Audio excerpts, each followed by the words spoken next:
helal olsun Acun. Acun Kürtçe şarkıya izin verdi. Merhaba kardeşlerim, kanalıma hoş geldiniz. Bugün yeni bir videoda karşınızdayım. Bugün O Ses Türkiye hakkında kısa bir şekilde konuşmak istiyorum.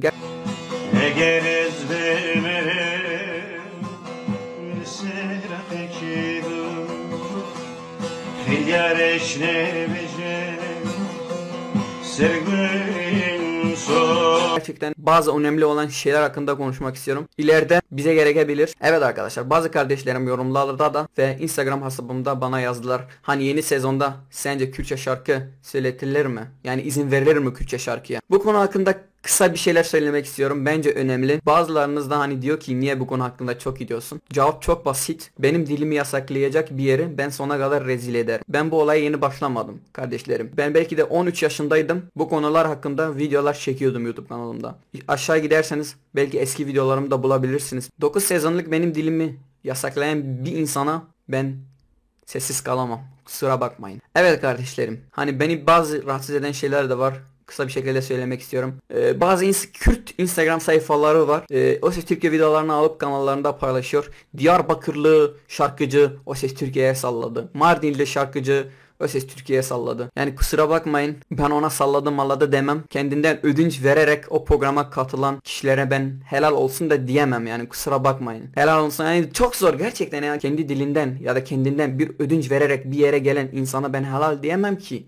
Gerçekten zor bir şey yani. Ben salladı diyemem çünkü kendi diliyle değil, dili orada yasak olduğu halde başka bir dilde şarkı söyleyip de salladılar. O da kendilerine göre bir sallama, yani bize göre bir sallama değil. Yani bunu da yanlış anlamayın. Hani ben dünyanın en ilk Kürdüyüm ya da dünyanın en bilmem neyim değil. Mesele bu değil arkadaşlar. Benim de yanlışlarım olacak. Ben de yanlış yapacağım. Ama benim yanlışım kesinlikle bu olamaz. Hani ben Kürdüm de ama ya da benim dilimi yasaklayan bir yere de katılamam. İmkansız, böyle bir şey hatta olamaz. Hepimiz insanız. Hepimiz de yanlışlar yapabiliriz. Ama bunlar artık yanlış değil. Bu başka bir şey. Yani bunu da demek istemiyorum da hani satmak gibi bir şey ya. Kendini satıyorsun ya. Kendini satıyorsun artık. Acun gerçekten zeki bir insan. Sezonda bence Türkçe şarkı gelebileceğine inanıyorum. Bunun için sizden ricam şu. Hani yarın ya da öbür hafta O Ses Türkiye'de Kürtçe şarkı söyletildiği zaman çok iyi niyetli olmayın. Hemen helal olsun Acun. Acun Kürtçe şarkıya izin verdi. Acun bilmem ne yaptı. 9 sezondur dilimizi yasaklayan bir yere yeniden Kürtçe şarkıya izin verdikleri için hemen helal olsun demeyin. Çünkü onlar isteyerek izin vermedi. Biz bir mücadele verdik. El ele bir şeyler yaptık. Zorla da olsa başardık bunu. Bu şey bizim başarımız artık olur. Acun'un iyi niyetinden gelen bir şey değil. Biz ve siz hepimiz, yani hepimiz bir mücadele verdik. Bu mücadeleyi de kazandık. Yani sizden rica ediyorum, hemen Acun denilen kişiye helal olsun çekmeyin. Ve buradan gerçekten Kürtçe şarkı söyleyen kişiler, Kürt kardeşlerime sesleniyorum. Lütfen O Ses Türkiye denilen programa katılmayın.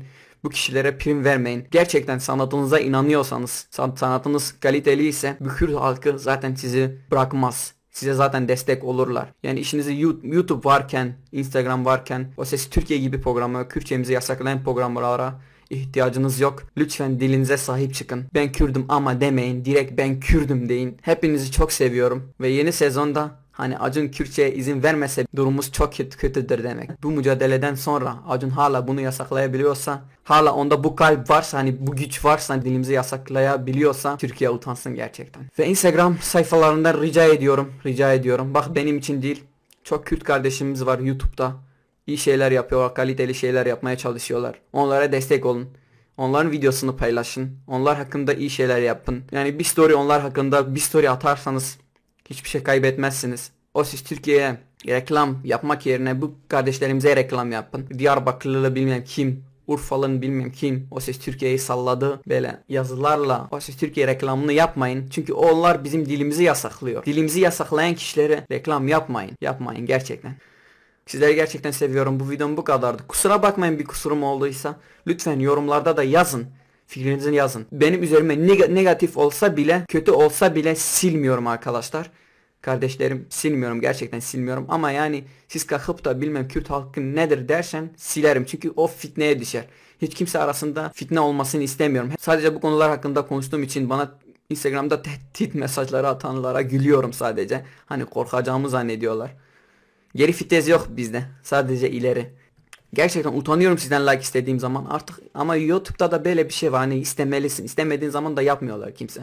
Like atmıyorlar. Hani like bana para kazandırmayacak. Like ve abone ya da adı yorumlar bana para kazandırmayacak. Ama benim dileğim şu, hani belki de bir videom çok like alırsa, yorum gelirse, video çok izlenirse trende girmesi. Ve trende girdiği zaman da sesimizi herkese duyurabiliriz. Benim amacım sesimizi herkese duyurmak. Bu videom bu kadardı. Bay bay.